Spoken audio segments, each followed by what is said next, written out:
Entonces voy a estar, sí, ahora estoy grabando la clase, entonces le vuelvo a repetir rápidamente, espero que estén repasando las materias que han tenido, que hemos tenido, los materiales que le está entregando el universitario, que vayan haciendo ejercicios y aquí estoy para atenderlos para ante cualquier duda que tengan sobre cualquier tema.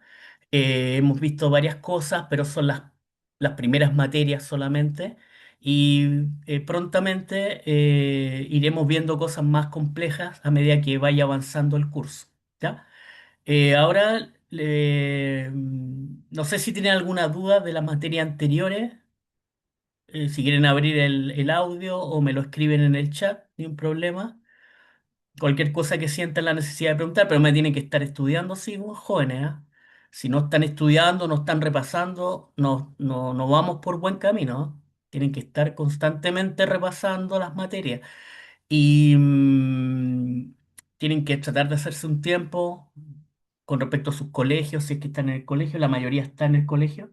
Tienen que tratar de complementar el colegio con el preuniversitario de tal manera que puedan sacarle provecho a a la institución, en este caso al preuniversitario. ¿Ya? Bueno, yo voy a compartir, se me perdió, ya, acá voy a compartir con ustedes, aquí. Claro, ahí, pero voy a ir para atrás. Ahí, en célula eucarionte. ¿Ya? Voy a pasar célula eucarionte. Por favor, presten mucha atención a lo que viene ahora. Esto es materia PAES totalmente. Está dentro de la actividad y organización celular y tenemos que revisar la estructura y la función de los principales organelos de la célula eucarionte. ¿Mm? Entonces, aquí está la primera diapositiva de mi presentación. Como ustedes vieron en las clases anteriores, los dominios, que son los taxones más importantes dentro de la taxonomía, los más grandes, clasifica a todos los seres vivos de nuestro planeta en tres grandes dominios, que sería bacteria, arqueabacteria o arquea y eucaria. ¿Ya? Los dos primeros ya sabemos, los vimos las semanas anteriores, están las bacterias normales que están en todas partes del planeta y las arqueabacterias son las que viven en condiciones ambientales sumamente inhóspitas u hostiles. Y tenemos el tercer grupo que ahí estamos nosotros, los animales, en el dominio Eucaria. Está todo en latín porque todo lo que se escriba en clasificación de ser vivo está escrito en ese idioma, en el latín.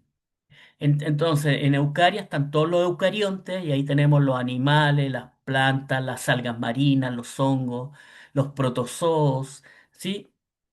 Y, en fin, todos los demás grupos de organismos que están comprendiendo a los eucariontes. ¿Ya? ¿Qué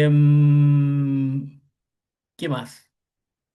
Esto, les traje esta tabla comparativa entre procarionte y eucarionte para que ustedes la vean. Ahí ven que los procariontes no tienen un núcleo definido porque su material genético está libre en el citoplasma o citosol de la bacteria, mientras que los eucariontes sí tienen núcleo definido, como ustedes lo están viendo en la imagen de la izquierda. Hay un núcleo verdadero que está compuesto por material genético, pero rodeado o envuelto en dos membranas que lo protegen y lo aíslan del medio ambiente. Esas membranas doble se llama carioteca o envoltura nuclear y es muy importante para los eucariontes esa estructura porque aísla el material genético del ambiente en el cual se mueve la célula. ¿Ya?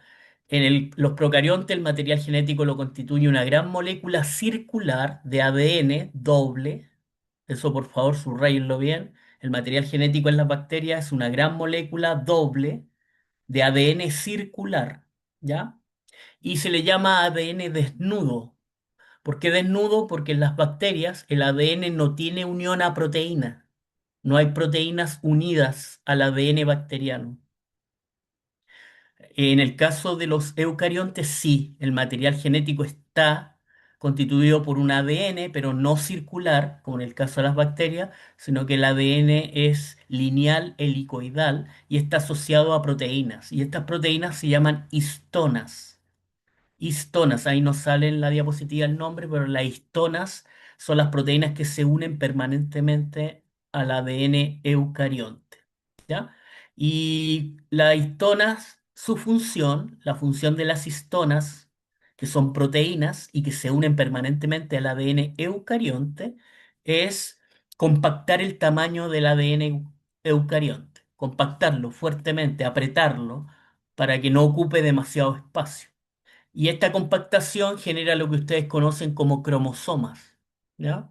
Los cromosomas es el grado máximo de compactación que puede alcanzar la cromatina. Esa otra palabra aparece ahora y ustedes tienen que marcarla muy bien. Cromatina es la unión de ADN eucarionte con las histonas. Entonces, ADN más histonas corresponde a cromatina. Y la cromatina es la estructura molecular que al compactarse fuertemente genera lo que ustedes conocen como cromosomas. Los procariontes presentan membranas celular o plasmáticas, sí, y las bacterias también presentan una pared celular externa por fuera de la membrana plasmática, pero esa pared celular de las bacterias no es igual a la pared celular de los vegetales, tiene otra estructura química. Los procariontes presentan ribosomas, sí, donde se sintetizan proteínas. Y los procariontes es un grupo enorme, gigante, como ustedes lo vieron en las diapositivas anteriores y de las otras clases. Comprenden a las bacterias verdaderas y a las arqueabacterias. Y entre esas están las algas verde azules que se llaman cianobacterias. Cianobacterias y son bacterias muy especiales dentro del grupo de los procariontes. ¿Ya? Ahí dice una cosa que no es tan así, dice que los procariontes pueden existir sin oxígeno. Claro, a esas bacterias que viven sin oxígeno se les llama anaeróbicas, anaeróbicas, y a las que viven en oxígeno se les llama aeróbicas. ¿Ya? Y a las que pueden vivir con oxígeno o sin oxígeno se les llama facultativas. Bacterias facultativas son las bacterias que pueden vivir con oxígeno o sin oxígeno. Ahí está malo, no es que se producen por bipartición, se reproducen por bipartición. La bipartición es cuando una bacteria se divide, de una salen dos dividiéndose, ¿sí? Y en la mayoría de los procariontes existe el grupo de los heterótrofos, pero también hay autótrofos. ¿Ah? Hay bacterias que son autótrofas, es decir, que pueden fabricar su propio alimento. Eso en cuanto a las bacterias en líneas generales. Esto es solamente en líneas generales. En el caso de los eucariontes, ya les dije, tienen núcleo definido, un núcleo verdadero o definido, delimitado el material genético por la doble membrana llamada carioteca o envoltura nuclear. El material genético está unido, es decir, no tiene la misma forma que el ADN de las bacterias, es un ADN lineal, helicoidal, y que está unido a proteínas llamadas histonas, y la unión de ADN eucarionte con histonas forma la cromatina, que cuando alcanza su máxima compactación, crea lo que ustedes conocen con el nombre de cromosoma. ¿Ya? Los eucariontes pueden presentar pared celular como los vegetales, claro que sí, pero los animales como nosotros carecemos de la pared celular, ¿ya?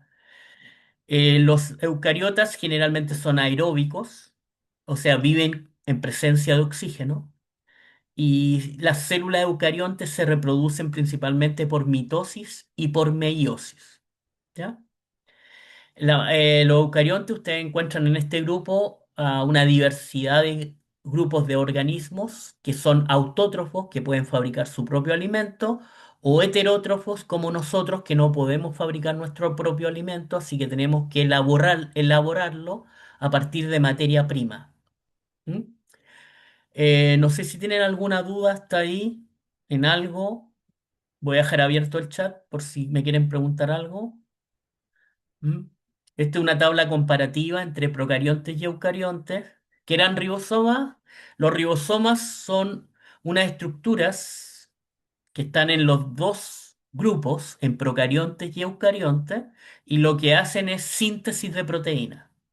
En los dos grupos, los ribosomas hacen lo mismo, sintetizan proteínas, en procariontes y en eucariontes. En un ratito más, Florencia, vamos a ver los ribosomas y los vamos a estudiar un poco más en profundidad, ¿ya? Ahí te voy a hablar sobre los ribosomas con la diapositiva de los ribosomas que va a estar en la presentación en un ratito más. Bueno, ¿qué más? Eso sería una tabla comparativa en líneas generales sobre procarionte y eucarionte. Recuerden que procarionte y eucarionte son niveles de organización celular. Los niveles de organización celular en el planeta Tierra son procariontes y eucariontes y están definidos por los dominios que yo te mostré ahí en esta otra diapositiva, que son bacteria, arquea y eucaria. ¿Ya? Son tres dominios y en estos tres dominios se clasifican todos los seres vivos del planeta Tierra. Bueno, voy a seguir. Cualquier duda me lo preguntan por el chat o abren el micrófono, ¿ok? Ok.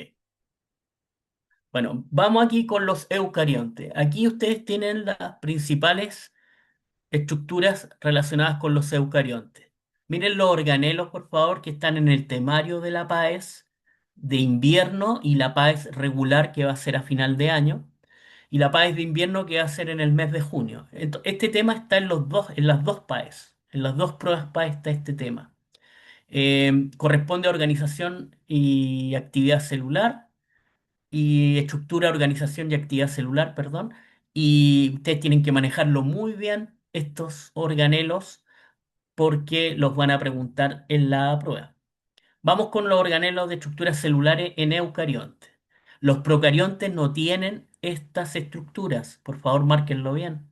Los procariontes no tienen estas estructuras que están viendo en la diapositiva. Solamente nosotros, los eucariontes, tenemos estos organelos. ¿Ya? Entonces arriba tenemos organelos sin membrana, que ahí estaría el ribosoma, el citoesqueleto y el centríolo, que es parte del citoesqueleto. El centríolo es un integrante del citoesqueleto. Acuérdense que los centríolos solamente existen en los animales. Los vegetales no tienen centríolo, por si acaso. ¿Ya? Anoten bien eso. Los centríolos solamente lo tienen las células animales. Las células vegetales no tienen centríolos.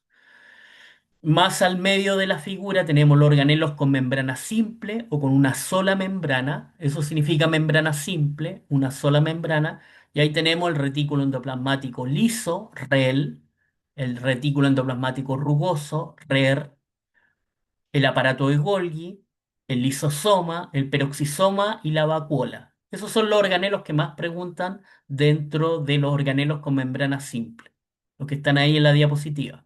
Y abajo de color azul tenemos los organelos con doble membrana. Tendríamos el núcleo eucarionte, que tiene doble membrana, que ya les dije que se llamaba carioteca o envoltura nuclear.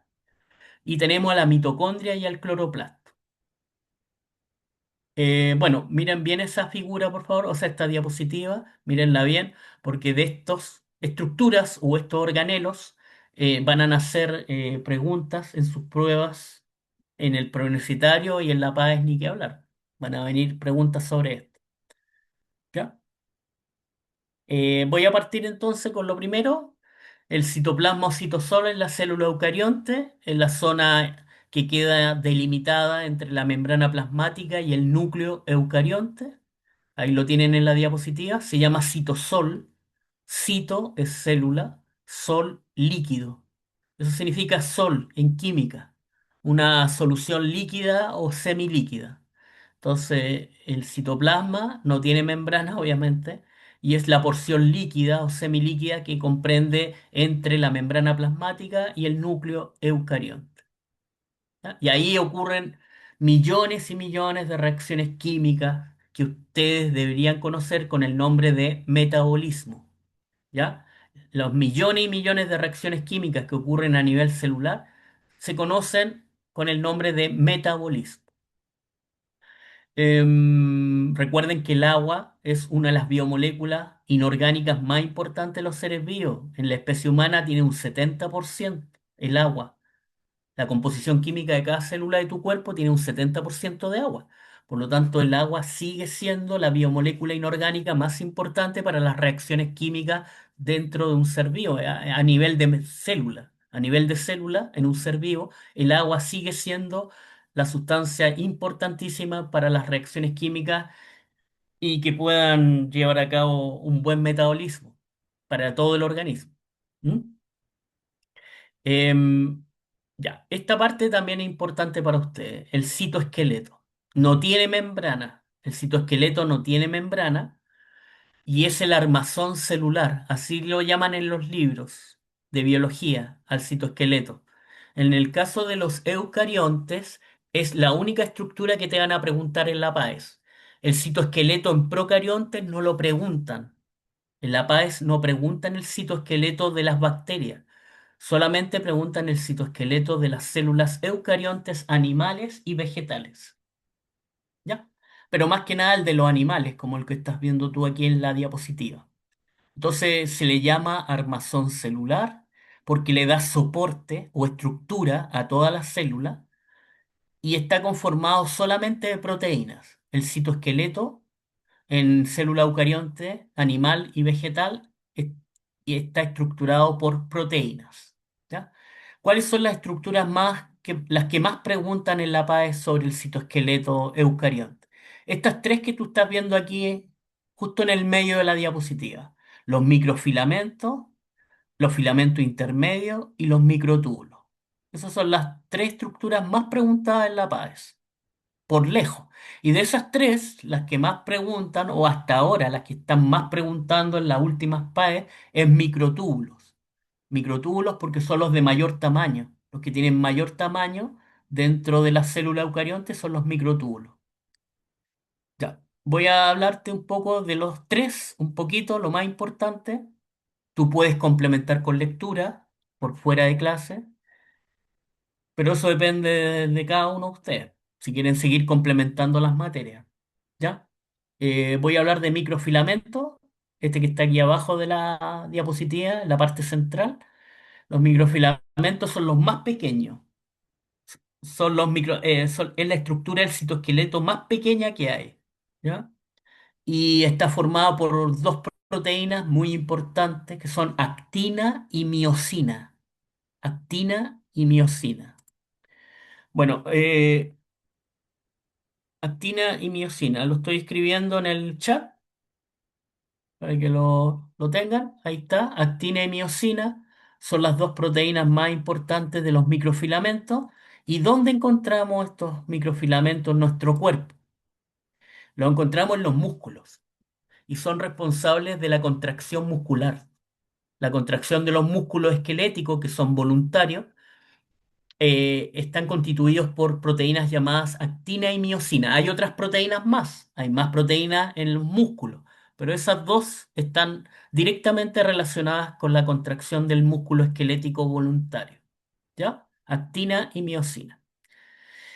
Lo que viene al medio, los que están en el medio de color azul y celeste son los filamentos intermedios. Los filamentos intermedios tienen muchas proteínas estructurales, muchísimas, pero las principales son, te lo voy a escribir aquí en el chat, queratina y bimentina. Esas son las dos principales proteínas estructurales de los filamentos intermedios, pero tienen muchas más, así que colócale etcétera. Tienen muchísimas más proteínas los filamentos intermedios a nivel estructural, pero las dos principales siempre van a ser queratina y bimentina.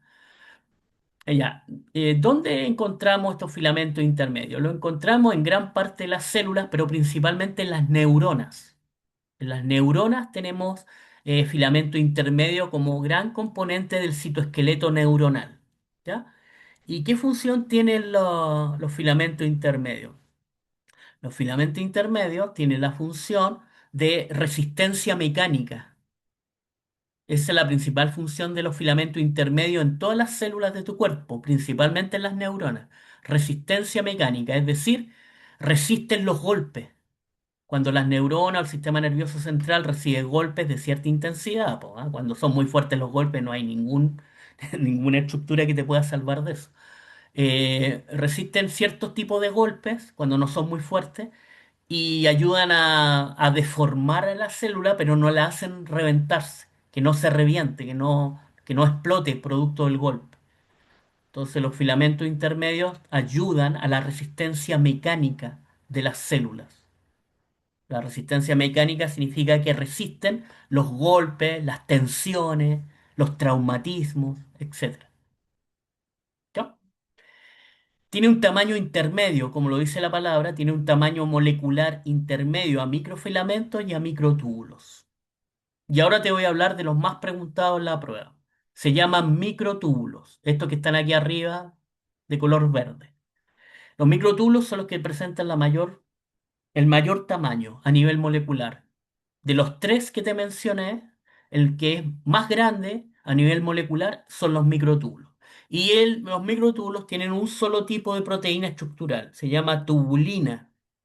Ahí te la escribo en el chat, tubulina. Tubulina es la proteína estructural de los microtúbulos. ¿Ya? ¿Y cuál es la función de los microtúbulos? La formación del uso mitótico y el uso meiótico. Acuérdense esta palabra que yo creo que la manejan de acuerdo al colegio, yo creo. El uso, el uso mitótico o el uso meiótico es la estructura que permite la repartición de cromosomas durante la mitosis o la meiosis. ¿Ya? Los cromosomas tienen que ser repartidos equitativamente en las células hijas. Y esta estructura, formada por microtúbulos, llamada uso, es la que permite esa repartición equitativa. ¿Ya? ¿Tienen alguna pregunta del citoesqueleto eucarionte? Recuerden que las bacterias, los procariontes también tienen citoesqueleto, pero no lo preguntan en la PAES porque las proteínas estructurales en bacterias son distintas a las de los eucariontes. Por eso no lo preguntan. Preguntan solamente el citoesqueleto en eucarionte. O sea, estas tres estructuras que te estoy mencionando el día de hoy. Microfilamento, filamento intermedio y microtúbulo. Y de esos tres, la PAES lo que más pregunta son microtúbulos, por el uso mitótico y el uso meiótico. ¿Ya? No sé si tienen dudas en algo, jóvenes.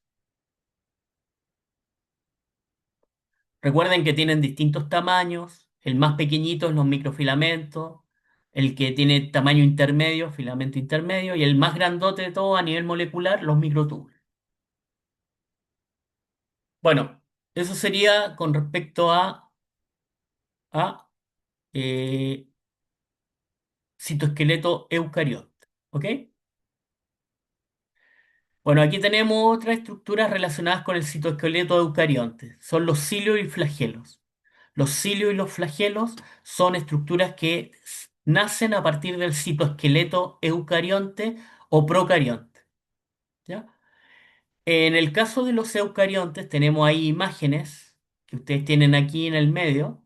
Esta que está más arriba, de color oscuro, es una bacteria con flagelo, ¿ya? Es un procarionte, pero estas dos que están más abajo son eucariontes. El de la izquierda es un protozoo y el de la derecha también, ¿ya? El de la izquierda se llama paramesio, el que en colores, la foto que está en colores es paramesio, y la foto que está en blanco y negro al lado derecho abajo es otro protozoo que se llama euglena. Euglena. Es bien simpático ver a la euglena en el microscopio porque ella nada mucho con sus flagelos, con varios flagelos que tiene. Euglena. Así se llama el protozoo, te lo acabo de escribir en el chat. La euglena es el protozoo que aparece en la fotografía de abajo del lado derecho, ¿ya? Y la que está arriba, perdón, la que está arriba es una bacteria con flagelo. Bueno, la composición de los cilios y flagelos es muy especial dentro de los eucariontes porque le permiten el desplazamiento. Todos los organismos que tengan cilio o flagelo les permite moverse, desplazarse en los ambientes que ellos habitan. ¿Ya? Los cilios son pequeñitos y numerosos y rodean a la célula principalmente, como tú lo estás viendo aquí en el protozoo paramesio, la fotografía de color, rodea todas las células, son pelitos cortos. ¿M? Que rodean a la célula y que les sirve para nadar. Los van moviendo en forma sincrónica, o sea, todo al mismo tiempo y le permite nadar a ese protozoo en el agua. En el caso de la euglena, que está aquí abajo, al lado derecho abajo, le permite nadar también el movimiento de esos flagelos. Pero los flagelos son largos y se mueven como látigos, igual que como látigos, y les permiten el desplazamiento en el medio acuoso principalmente. Los espermatozoides humanos también tienen flagelo y que le permiten lo mismo, el desplazamiento por el tracto genital femenino durante la reproducción humana. ¿Ya? En las bacterias también el flagelo les sirve para la motilidad, esa es la palabra en biología, aquí te la voy a escribir en el chat para que la tengas, se llama motilidad, motilidad. La motilidad es la palabra que se ocupa para el desplazamiento de los organismos, ¿sí? O de las células que tienen flagelo, la motilidad. O sea, si te dicen en la prueba que los espermatozoides humanos tienen buena motilidad, significa que tienen buen movimiento de desplazamiento. Funciona muy bien sus flagelos. ¿Mm? Los flagelos de los eucariontes están hechos principalmente de tubulina, la misma proteína que te hablé de los microtúbulos tubulina, y en las bacterias la principal proteína estructural del flagelo en bacterias se llama flagelina. Flagelina es la principal proteína estructural. Ahí te lo acabo de escribir en el chat. Flagelina es la principal proteína estructural del flagelo en bacterias. ¿Ya? Entonces recuerda, cilio y flagelo están directamente relacionados con el citoesqueleto de las células eucariontes y procariontes, ¿ya? Y les sirve para la motilidad principalmente y los cilios son pequeñitos, son numerosos pero cortos y los flagelos son largos y escasos. Hay poquitos flagelos, pero son bien largos y actúan como verdaderos látigos cuando se mueven, lo cual le permite el desplazamiento a la célula. A ver, la estructura espacial de estas, no te lo voy a pasar porque realmente ya no lo preguntan, lo preguntaban antiguamente en las pruebas del PSU, ahí preguntaban eso, pero ya no lo están preguntando, lo sacaron del temario, ¿ya? Pero lo importante es que sepas de qué se trata los cilios y los flagelos y que los tienes que relacionar con el citoesqueleto de la célula, ¿ya? Aquí están los ribosomas, Florencia, lo que tú me preguntaste. Héctor, son los ribosomas, están en procariontes y en eucariontes. No son organelos propiamente tal, son complejos supramoleculares o macromoleculares. Son complejos macromoleculares y están formados por ARN ribosomal más proteínas ribosomales y tienen una subunidad mayor que la que estás viendo tú ahí en la imagen de color rojo, que es la más grande, y abajo la de color celeste que está abajo se llama subunidad menor, ¿ya? Y estas subunidades se acoplan cuando aparece una hebra de ARN mensajero en el citoplasma y cuando se acoplan con la hebra de mensajero de ARN, empiezan a sintetizar las proteínas que necesita la célula. Recuerden que los ribosomas en eucariontes y en procariontes tienen la misma función, síntesis de proteínas. ¿Ya? En las bacterias o procariontes, los ribosomas están sueltos, libres en el citoplasma y en los eucariontes, como nosotros, pueden estar libres en el citoplasma, pero también adheridos al retículo endoplasmático rugoso, tal como tú lo estás viendo en la imagen del lado derecho arriba. Los ribosomas se asocian a la membrana del RER, o retículo endoplasmático rugoso, y ahí es donde sintetizan proteínas muy, muy, muy importantes para las células de nuestro cuerpo. La síntesis de proteína que está abajo en la imagen ya no se la aprendan porque ya no está en el temario. Antiguamente lo preguntaban, pero ya lo sacaron de las materias. ¿Ya? No tiene membrana, márcalo bien por favor eso, no tiene membrana los ribosomas, ni en procarionte ni en eucarionte, no tienen membrana. ¿Ya? Por si acaso. Igual que el citoesqueleto, no tiene membrana. Tenemos una estructura aquí que está en eucariontes principalmente, que se llama proteosoma. Míralo bien en la figura. El proteosoma es una proteína que tiene la capacidad de degradar proteínas mal sintetizadas o proteínas que han cumplido su tiempo de vida en la célula. Entonces el proteosoma es como un basurero proteico. Es una proteína que está en el citoplasma de las células eucariontes y lo que hace esa proteína llamada proteosoma es degradar, ¿ah? O eliminar o degradar las proteínas que salieron mal sintetizadas de los ribosomas o eliminar proteínas que ya han cumplido su tiempo de vida normal y tienen que ser degradadas para renovarlas con otras nuevas. El proteosoma no tiene membrana, sin membrana. Allá arriba lo tiene en la diapositiva, no tiene membrana, ¿ya? Lo tienen los eucariontes, como nosotros. En nuestro citoplasma están los proteosomas.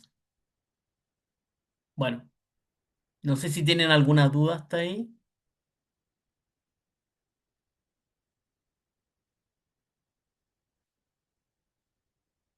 Bueno, aquí tenemos otra estructura sin membrana en los eucariontes, se llama centrosoma. A ver, aquí tengo algo. A ver, no aún. Ya, ok. Apenas tengan dudas, por favor me las transmiten para poder ayudarlos de mejor manera.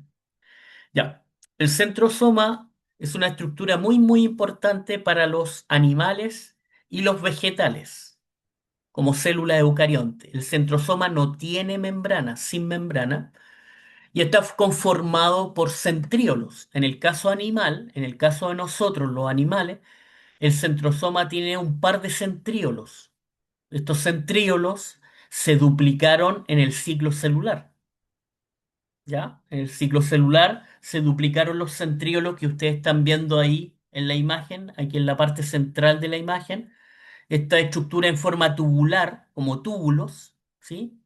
Se llaman centríolos y tiene que haber siempre dos en cada centrosoma. En el caso cuando viene la mitosis o la meiosis, generalmente se eh, generan dos centrosomas, los cuales migran hacia los polos respectivos, como ustedes lo están viendo en la imagen del lado derecho de la diapositiva. Hay un centrosoma en un polo, en el polo del lado derecho, y hay un polo del lado izquierdo que también tiene que tener un centríolo también hay un centrosoma, perdón, con dos centríolos. Además de los centríolos, los centrosomas tienen lo que se llama en inglés mTOC. A ver, lo voy a anotar acá. Esto lo que voy a anotar ahora en el chat está en inglés. Lo voy a escribir con mayúscula. Eso está en inglés. Lo tienen que dar vuelta para que sean siglas en español. Se llama eso, traducido al español, centros organizadores de los microtúbulos. Eso significa el mTOC. Eso está en inglés, ¿ah? Em, Comté, ¿sí? Dentro del Senado de Microdosis. En español sería Comté. En español sería Comté y eso en palabras significa centro organizador de los microtúbulos. Centro organizador de los microtúbulos. Entonces, cada centrosoma en la célula animal está conformado por dos centríolos más un centro organizador de microtúbulos. Y estos centrosomas están ubicados generalmente muy cerca del núcleo eucarionte y cuando viene la mitosis o la meiosis empiezan a migrar hacia sus respectivos polos. ¿Ya? ¿Qué más? No te voy a hablar de la estructura molecular de los centriolos porque ya no está en el temario y no lo preguntan, ¿ya? Por eso no te lo estoy pasando. Pero no tiene importancia para la PAES ese tipo de cosas porque ya no están en el temario y no he visto preguntas de PAES que hablen o que digan o que te pregunten o evalúen sobre la estructura molecular de cilios, flagelos y centríolos. Eso lo preguntaban en la PSU, pero ya en la PAES no. Bueno, hasta ahí. Ah, antes que se me olvide, los vegetales tienen centrosomas pero sin centríolos. Eso anótenlo bien fuerte.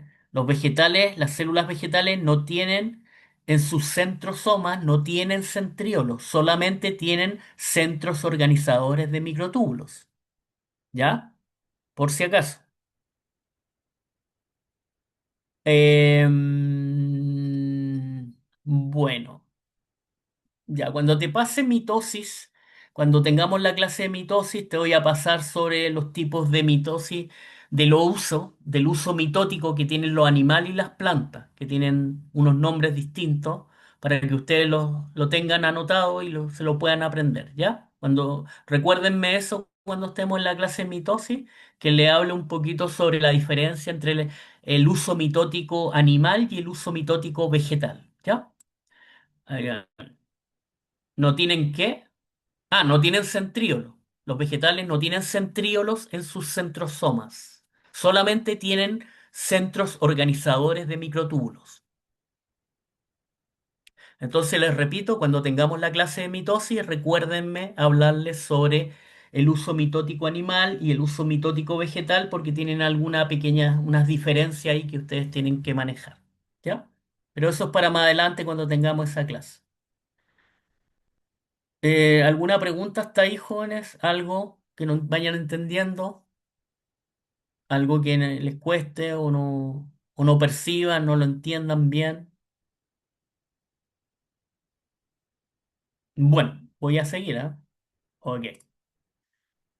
Ya, aquí tenemos la pared celular en vegetales. La pared celular está hecha de celulosa, principalmente, que es un polisacárido, como te pasé en las clases anteriores. Es un polisacárido, es decir, es la unión de cientos o miles de monosacáridos entre sí por enlace glucosídico. La celulosa es insoluble en agua, totalmente insoluble en agua, y le da la rigidez a la célula vegetal tal cual tú la estás viendo en el lado izquierdo de la diapositiva. En la imagen del lado izquierdo tú estás viendo la rigidez que puede alcanzar la célula vegetal gracias a la presencia de celulosa en la pared celular. ¿Ya? Hay una estructura que está anotada ahí, que son orificios, que se llaman plasmodesmos. Los plasmodesmos son uniones celulares en los vegetales. Esos poros permiten la comunicación entre las distintas células vegetales de un tejido. ¿Mm? Son muy importantes. Nosotros los animales también tenemos uniones celulares, pero con otros nombres. ¿Mm? Yo no te voy a pasar nada de eso porque ya no está en el temario y ya no lo pregunta el DENRE en su prueba tampoco las uniones celulares. Ok, entonces acá en la parte derecha de la imagen tú ves la estructura molecular de la pared celular en eucarionte y tenemos la que está sobre la membrana plasmática de la célula vegetal. Por fuera, en la parte externa de la membrana plasmática, está la pared celular y tiene una función muy importante que es la rigidez, ¿sí? Y mantener la tonicidad celular. Esa palabra te la voy a escribir acá, que es muy importante. Esta palabra que te voy a escribir en el chat, la tonicidad celular. Tonicidad celular. Esa palabra es muy importante porque es la palabra que me dice eh, que una célula puede resistir una cierta condición osmótica. ¿Ya? Una célula resiste la presión osmótica, la presión del agua, gracias a la tonicidad celular que tiene. ¿Ya? En el caso de nosotros, los animales, no tenemos pared celular, por lo tanto tenemos un tipo de tonicidad celular distinta a la de los vegetales. Esto te lo voy a anotar porque en una clase te lo voy a pasar también más adelante, pero voy a ir adelantando un poquito. La tonicidad celular en animales es isotónica. Te lo voy a escribir bien para que no digan que yo escribo mal. En animales es isotónica y en vegetales es hipotónica. ¿Ya? No se olviden de esas soluciones que son muy importantes para ver cómo se comporta la tonicidad celular en animales y vegetales. ¿Qué es la tonicidad celular? La tonicidad celular es la capacidad que tiene un líquido extracelular de modificar el volumen de una célula mediante osmosis. Te lo repito, la tonicidad celular es la capacidad que tiene un líquido extracelular de modificar el volumen de una célula mediante osmosis. ¿Ya? Y dentro de la tonicidad celular tenemos lo que es solución isotónica, hipertónica e hipotónica. ¿Mm? En, ¿A qué me refiero con tonicidad celular en animales? Es isotónica, que nosotros los animales siempre, siempre tenemos que tener nuestras células de nuestro cuerpo en condición isotónica, ¿ya? Y los vegetales siempre tienen que estar en condición hipotónica. No sé si manejan esas palabras, lo que significa y la importancia que tiene para el movimiento de moléculas de agua dentro de un ser vivo. ¿Manejan bien lo que es isotónico, hipertónico e hipotónico y su importancia en la biología? Pónganme sí o no en el chat nomás. Sí o no. No. No. Mm, ya. Entonces, vamos con la primera. Anótenlo bien, se los voy a repasar a una repasada rápida ahora y les voy a preparar una clase sobre esto para las próximas semanas. ¿Les parece? ¿Sí? Les voy a hacer una clase con mayor profundidad sobre este tema, pero por mientras les voy a explicar así por arribita qué significa. Bueno, isotónico significa que hay igual concentración de soluto dentro y fuera de la célula. Te repito, isotónico, solución isotónica, significa que hay igual concentración de soluto dentro y fuera de la célula. Por lo tanto, la cantidad de agua que entra y sale de la célula siempre va a ser la misma. ¿Ya? La cantidad de agua que entra y sale de la célula siempre es la misma en una solución isotónica. ¿Y por qué ocurre esto? Porque la concentración de solutos dentro y fuera de la célula animal es siempre la misma. En la solución hipertónica, aquí te lo estoy escribiendo en el chat, hipertónica, en la solución hipertónica hay mayor concentración de solutos siempre afuera de la célula. Siempre afuera de la célula hay más soluto que dentro de ella. Por lo tanto, el agua sale constantemente de la célula. Eso es una solución hipertónica.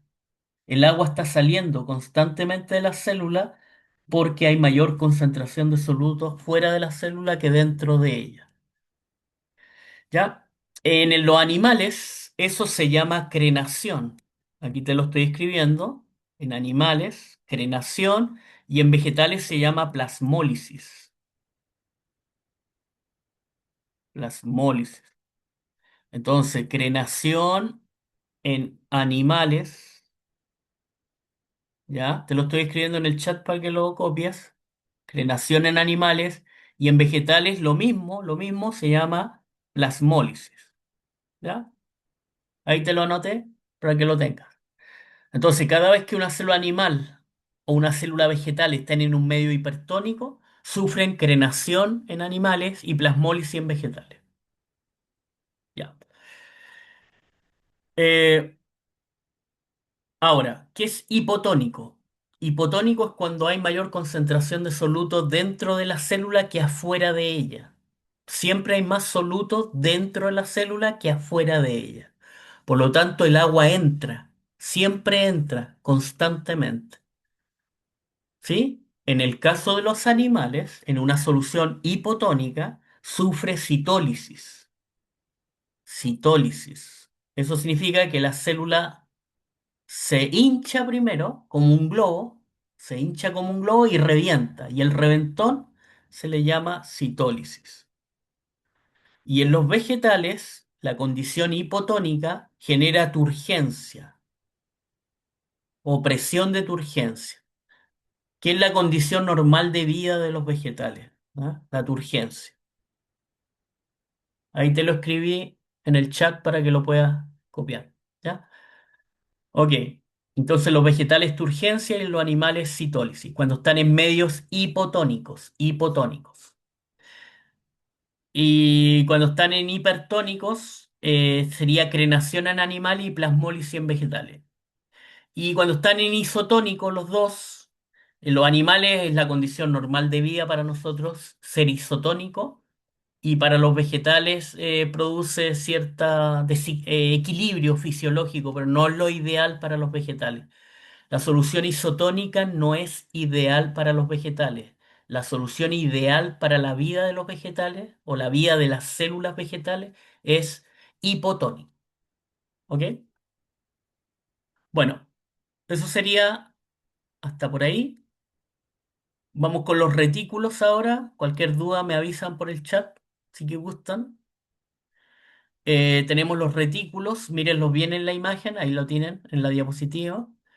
Tenemos el RER, retículo endoplasmático rugoso, y el REL, retículo endoplasmático liso. El rugoso es la membrana simple o una sola membrana que nace desde la carioteca o envoltura nuclear, está muy asociado con el núcleo eucarionte, el RER, y tiene ribosomas adheridos a la membrana. Ya te dije que esos ribosomas sintetizan proteínas muy importantes para la vida de las células animales, eucariontes, o las células vegetales eucariontes.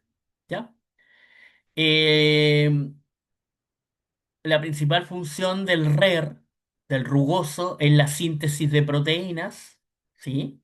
Y el REL, que está aquí de color naranja, más atrás, está unido al RER, pero más lejos del núcleo.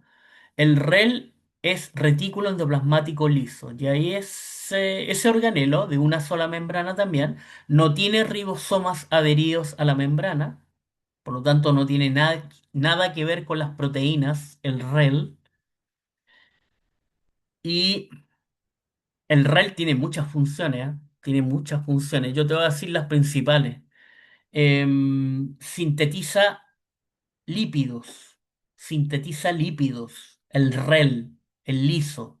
Sintetiza lípidos, gran cantidad de lípidos, entre ellos los esteroides, que yo te pasé en la clase anterior. Los esteroides, las hormonas sexuales, masculina y femenina, son sintetizadas en el REL de las células, en los ovarios en las mujeres y en los testículos en el hombre. ¿Ah? ¿Qué otra función tiene el REL aparte de la síntesis de lípidos? Pongan ahí que sintetiza distintos tipos de lípidos, ¿ah? Yo te dije uno nomás, los esteroides, pero el REL también sintetiza ácidos grasos, fosfolípidos, triglicéridos, etcétera. Es muy importante el REL. Y aquí viene una de las funciones más preguntadas en la PAES sobre el REL. Desintoxica las células. Desintoxica a la célula con toxinas que vienen desde afuera del organismo. Así que márcalo muy bien. El REL desintoxica la célula eucarionte de toxinas que provienen desde afuera del organismo. Y cuando yo hablo desde afuera del organismo, me refiero a alcohol, medicamentos, y otro tipo de toxinas que pueden traer los alimentos o las aguas o las bebidas, como tú quieras nombrarlo. Entonces, marca bien las tres funciones que te dije yo, ¿ya? Sintetiza lípidos, no tiene ribosomas adheridos a su membrana y sintetiza los principales lípidos de un ser vivo, sobre todo las hormonas sexuales masculina y femenina, y desintoxica la célula de toxinas que provienen desde afuera del organismo. Otra gran función del REL es renueva las membranas. Está sintetizando membrana para renovar los organelos membranosos de la célula eucarionte. Bueno, ahí tendríamos lo principal de estos dos organelos tan importantes para la prueba tuya que tienes que dar, no sé cuándo, a mitad de año o a finales de año del 2026. ¿Ya? Se llama retículo endoplasmático rugoso y retículo endoplasmático liso. ¿Ya? Te acabo de decir lo principal de ambos organelos. Tú tienes que seguir leyendo un poco más fuera de clase de qué se tratan y qué es lo que más hacen estos organelos que son tan importantes. No sé si tienen preguntas del RER o REL o de lo que hemos visto anteriormente. Voy a revisar el chat si alguien quiere preguntar algo. Ya. Bueno, sigo. Este otro organelo es decidor en las pruebas de biología, el aparato de Golgi. Eh, el aparato de Golgi está lejos, como tú lo ves en la imagen del lado izquierdo, está lejos del núcleo y de los retículos. O sea, no tan lejos de los retículos, pero está muy lejos del núcleo y está más cerca de la membrana plasmática. El aparato de Golgi es una verdadera industria, es una verdadera industria que procesa, modifica, ¿sí? Empaqueta y distribuye todo tipo de sustancias que vengan del RER o del REL. Te repito, es una verdadera industria que procesa, modifica, empaqueta y distribuye todo tipo de sustancias que vengan del RER y del REL, ¿ya? Son sacos aplanados, como tú lo estás viendo ahí, que generan vesículas. Vesículas que se transportan por el citoplasma de la célula y liberan su contenido hacia el espacio extracelular. Es un organelo sumamente importante para los seres vivos. Se llama aparato de Golgi. Son sacos aplanados que están unidos entre sí y que tienen función secretora a través de vesículas, como tú lo estás viendo en la imagen del lado derecho. Está relativamente lejos del núcleo eucarionte, pero está más cerca del RER y del REL, ¿ya? Y está mucho más cerca de la membrana plasmática porque muchas sustancias tienen que ser vertidas hacia el espacio extracelular. Hay otras vesículas que no salen hacia afuera, que no vierten su contenido hacia afuera de la célula, sino que van hacia adentro de la célula a hacer otra función. ¿Ya? Las funciones principales del Golgi son muchísimas, muchas, muchas, muchas, pero te voy a nombrar algunas nomás. Eh, Forma los lisosomas. Los lisosomas son formados a partir del Golgi, del aparato de Golgi. ¿Sí? Forma el acrosoma, eso te lo voy a escribir aquí. Espero que estas palabras no los pillen malas, ¿eh? O sea, que sepan más o menos de qué se trata. Ahí está, el acrosoma es la vesícula que va en la punta de la cabeza del espermatozoide. Y ahí adentro del acrosoma, que es un organelo que tiene la cabeza, la punta de la cabeza de cada espermatozoide humano, va el acrosoma y dentro del acrosoma van las enzimas que van a digerir y perforar las envolturas del gameto femenino. Es sumamente importante el acrosoma para la fecundación humana. ¿Ya? Entonces forma lisosoma, forma el acrosoma, em, procesa, modifica, empaqueta y distribuye proteínas y lípidos que vengan del RER y REL respectivamente. Y hay otros procesos bioquímicos ahí que no te voy a nombrar que hace el Golgi, que realmente no lo preguntan en la PAES. Pero sería bueno que tú leyeras sobre el Golgi y los retículos. ¿Ah? Trata de leer por fuera de la clase sobre estos organelos porque si quieres estudiar medicina o carreras de salud altas, ¿sí? Que demandan mucho estudio, van a tener que estudiar muy a fondo cada uno de estos organelos que estamos revisando el día de hoy. No sé si tienen dudas sobre el Golgi o de otro organelo.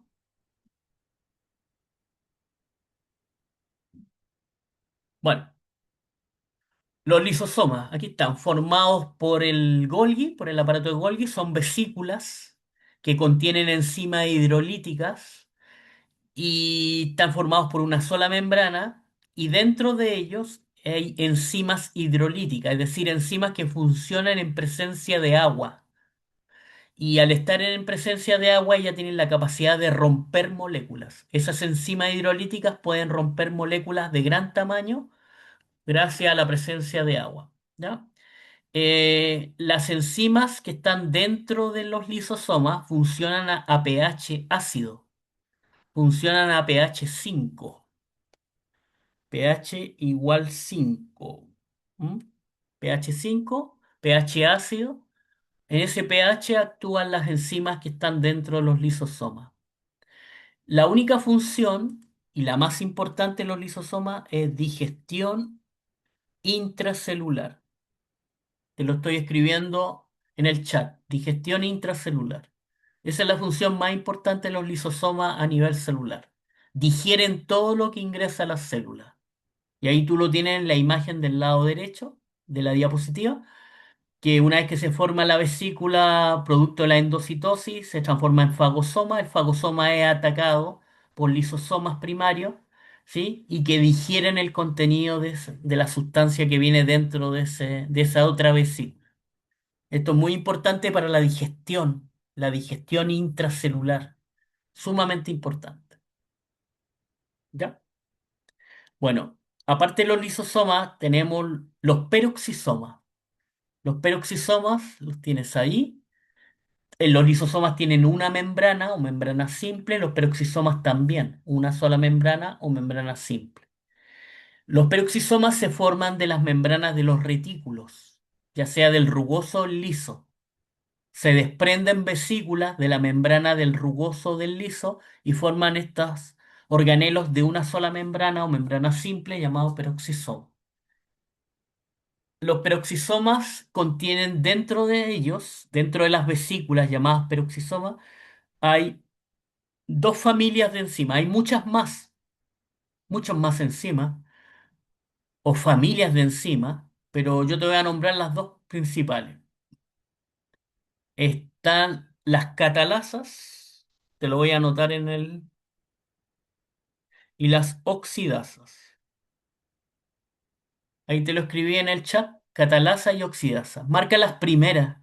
Las primeras son las más importantes, las catalasas, porque esas enzimas que están dentro de los peroxisomas degradan las toxinas. Bueno, aquí viene la pregunta que me deberían haber hecho, ¿cuál es la función de los peroxisomas? La misma que del REL, desintoxicar a la célula, desintoxicar a la célula. Pero, ¿qué tipo de toxinas desintoxica los peroxisomas? Son toxinas formadas por el propio metabolismo celular. Esa es la diferencia con el REL. El REL desintoxicaba toxinas que venían fuera del organismo, desde afuera del organismo. Los peroxisomas desintoxican toxinas que son producidas por el propio metabolismo de las células, ¿ya? Y uno de los principales toxinas generados por el metabolismo de los lípidos en las células de nuestro cuerpo es el agua oxigenada. Así ustedes conocen como agua oxigenada, pero se llama realmente peróxido de hidrógeno. Es el nombre químico, ¿ya? Peróxido de hidrógeno. A ver si me lo escribió aquí. Sí. Y la fórmula es H2O2. Ahí lo escribí, ¿ya? El peróxido de hidrógeno es una toxina muy fuerte producida por el metabolismo de los lípidos a nivel celular.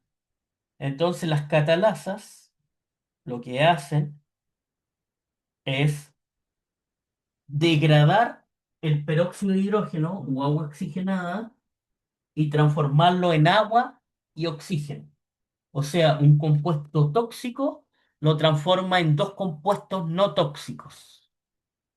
Ya, les repito, las catalasas degradan el peróxido de hidrógeno o agua oxigenada producido por el metabolismo lipídico de las células y lo transforman algo tóxico, que es el peróxido de hidrógeno, lo transforman en dos componentes químicos no tóxicos, que serían agua y oxígeno.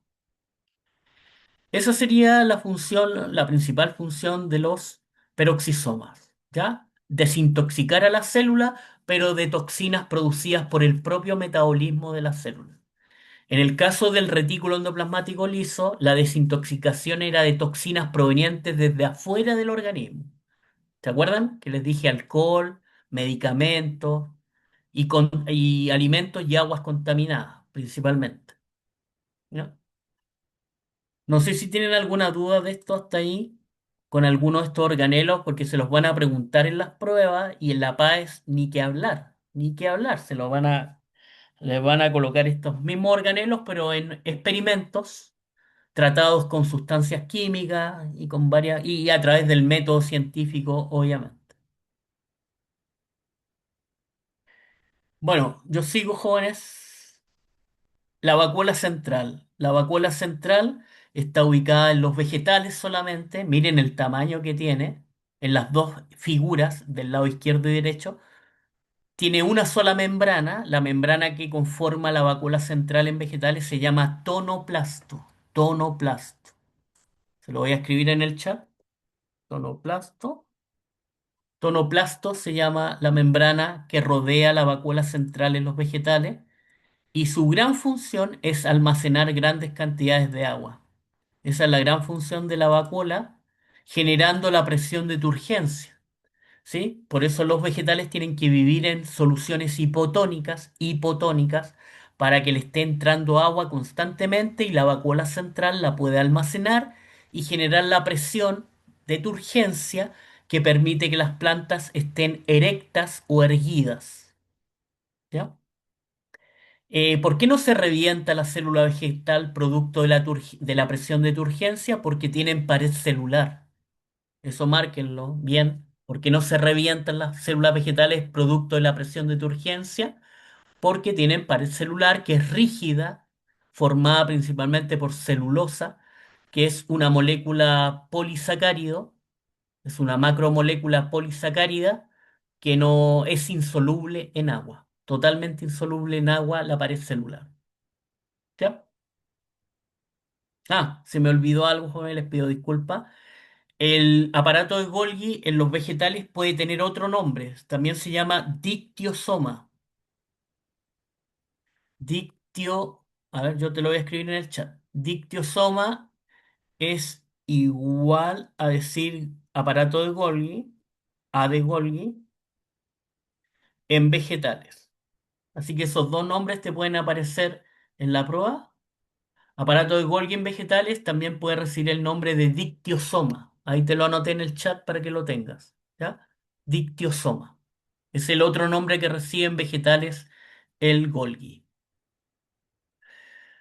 Bueno, la vacuola central, una sola membrana, ya te di el nombre y la función de la vacuola. Ah, los animales como nosotros tenemos muchas vacuolas pero pequeñitas, muy pequeñas, y la función de las vacuolas en animales, que son muchas pero de mucho menor tamaño que en vegetales, es almacenar sustancias del metabolismo.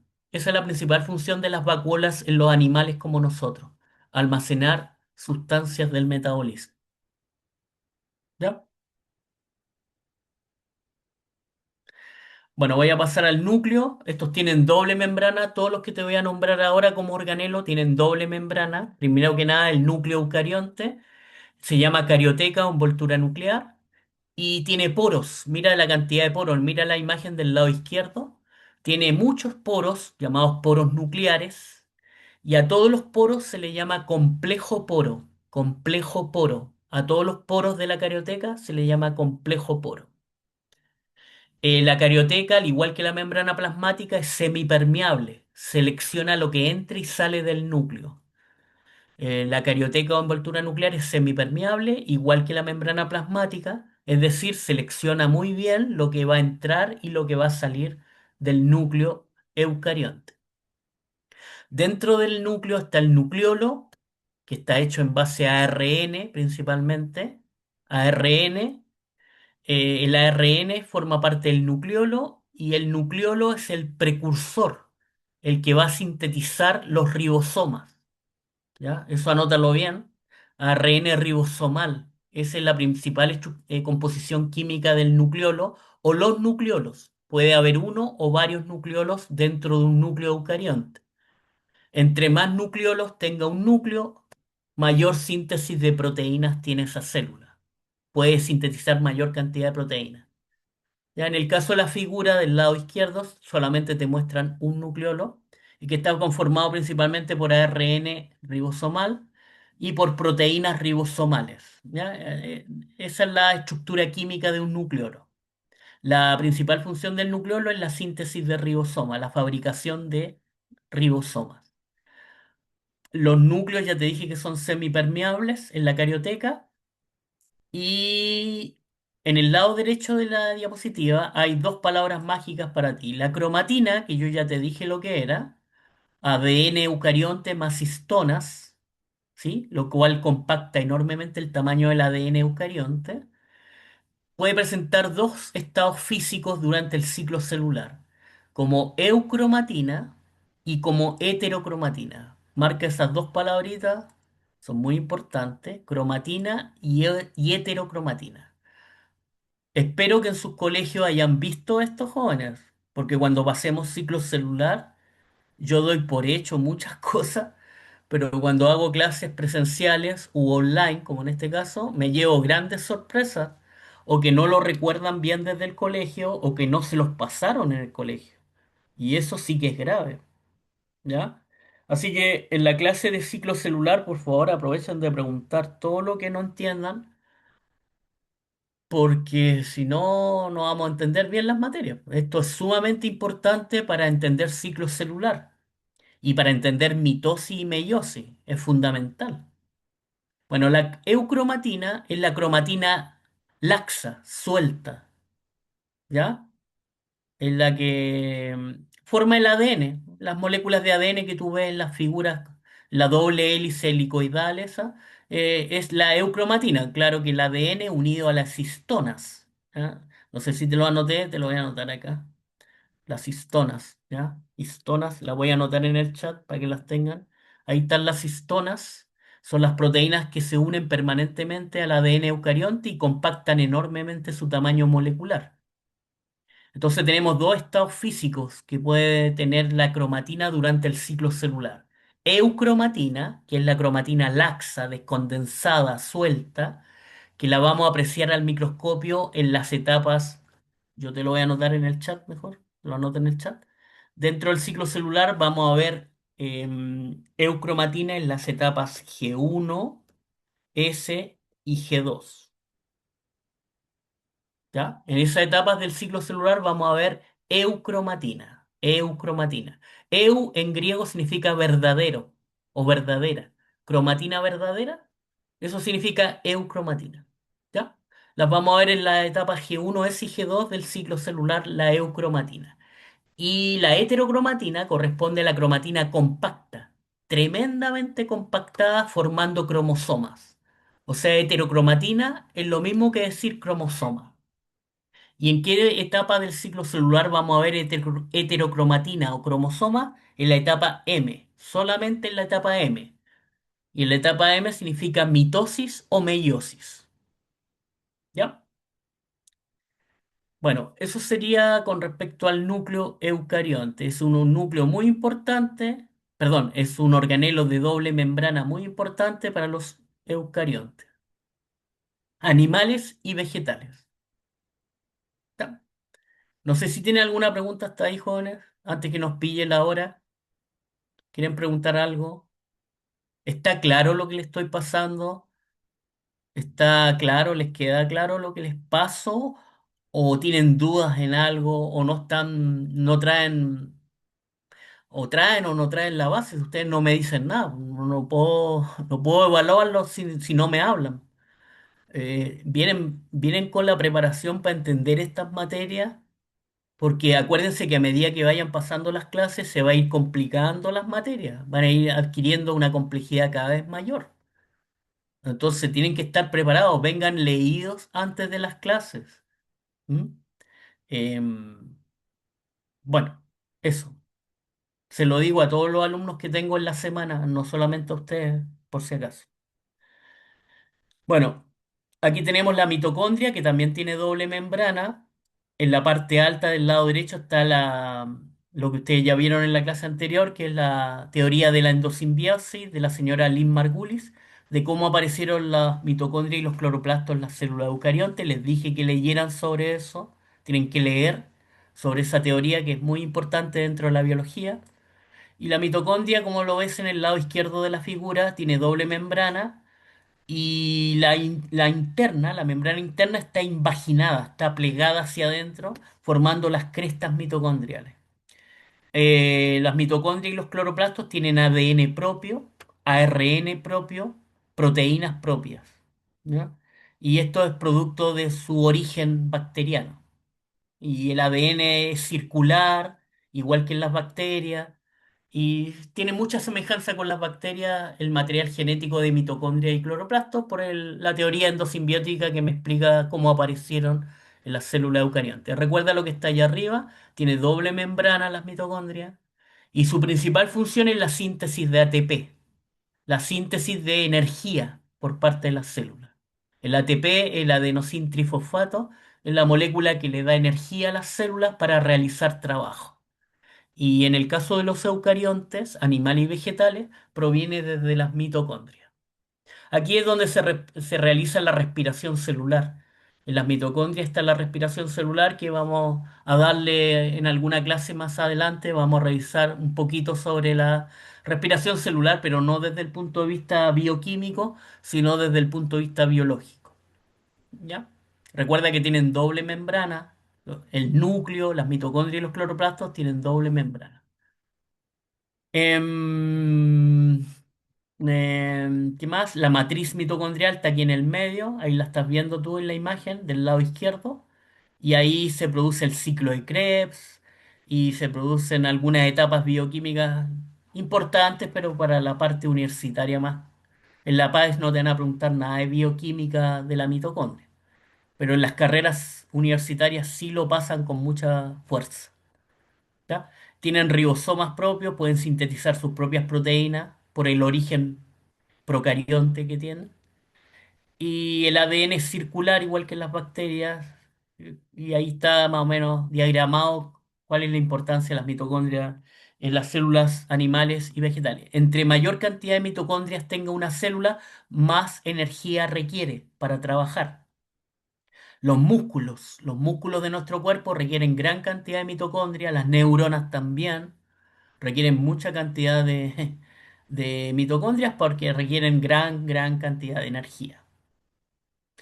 Y por último, jóvenes, les dejé los cloroplastos. Ahí están, los cloroplastos vienen de la familia de los plastidios, como lo ven en el lado superior izquierdo.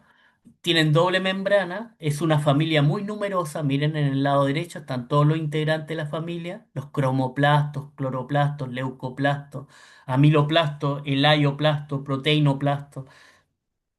Pero el DENRE pregunta un solo integrante de toda esta familia. Son los cloroplastos. Los cloroplastos participan en la fotosíntesis y tienen doble membrana y dentro del cloroplasto están las granas, los tilacoides, los filamentos intergranales y en los tilacoides, en la membrana de los tilacoides, ocurre o se lleva a cabo la fase fotodependiente de la luz y en el estroma o matriz del cloroplasto ocurre la fase fotoindependiente de la luz. ¿Ya? Eso lo vamos a pasar en la clase de fotosíntesis, les voy a pasar todo lo relacionado con los cloroplastos. Pero los cloroplastos, al igual que las mitocondrias, tienen ADN propio, ribosomas propios, ARN propio, proteínas propias, por su origen eh, procarionte, igual que las mitocondrias, ¿cierto? Bueno, doble membrana, recuérdenlo. Allá arriba, en la parte central arriba, tiene una imagen, mirada al microscopio, donde me muestran esos círculos de color verde. Son muchos cloroplastos que están dentro de las células vegetales, moviéndose a lo largo del citoplasma y esperando recibir la luz solar para poder fabricar alimento para la planta. ¿Ya? Recuerden que los organismos que tienen cloroplasto son los autótrofos, los que pueden fabricar su propio alimento. Bueno, y aquí para terminar, la comparación típica entre célula animal y vegetal. La membrana plasmática está presente en los dos, solo que los animales tienen colesterol, los vegetales no tienen colesterol, tienen fitoesterol. Los vegetales en vez de colesterol tienen fitoesterol. Ahí se lo escribí en el chat, fitoesterol. Es el colesterol que tienen las membranas plasmáticas en los vegetales. Y cloroplasto los animales no tienen, los vegetales sí. La nutrición de los animales heterótrofa. No podemos fabricar nuestro alimento, tenemos que elaborarlo a partir de materia prima. Los vegetales sí son autótrofos, pueden fabricar su alimento. La energía en los animales a raíz de las mitocondrias y los vegetales principalmente la fotosíntesis, pero también de mitocondrias. Los vegetales pueden obtener energía de los cloroplastos y de las mitocondrias. Las vacuolas del tamaño en los animales son pequeñas, son muchas y pequeñas. En la vegetal hay una sola de gran tamaño que es la vacuola central. El centrosoma sí en animales, los vegetales no, porque en los vegetales los centrosomas no tienen centríolos. La forma en los animales es variada. ¿M? La célula animal es variada, tiene distintas formas.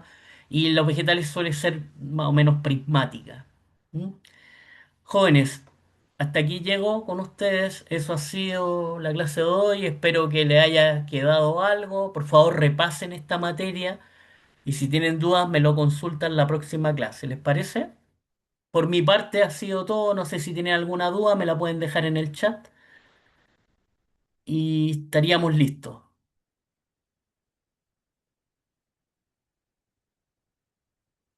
¿Se quedaron dormidos?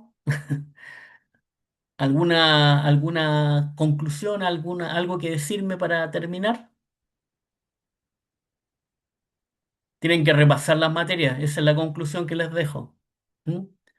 Todo claro, claro, sí. Ojalá que les quede todo claro y en las pruebas me demuestren que lo que yo estoy hablando aquí todos los martes a esta hora les quede muy bien en sus memorias. Repasen las materias, les conviene, porque siempre les va a servir en sus carreras científicas si es que siguen carreras científicas. Ahora, si quieren otro tipo de carrera, no, pues, pero si siguen ingeniería, no, pero si siguen medicina o odontología, enfermería, tecnología médica, lo que sea de eso, sí lo van a necesitar mucha biología. Bueno, por mi parte me despido.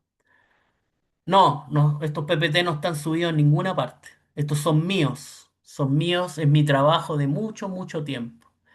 ¿Ya? Así que si quieren les puedes sacar una foto, si ustedes quieren ahí en sus pantallas, les sacan una foto, una captura de pantalla, como ustedes quieran. Sí, pero no se los voy a entregar porque este es material mío, no es del universitario.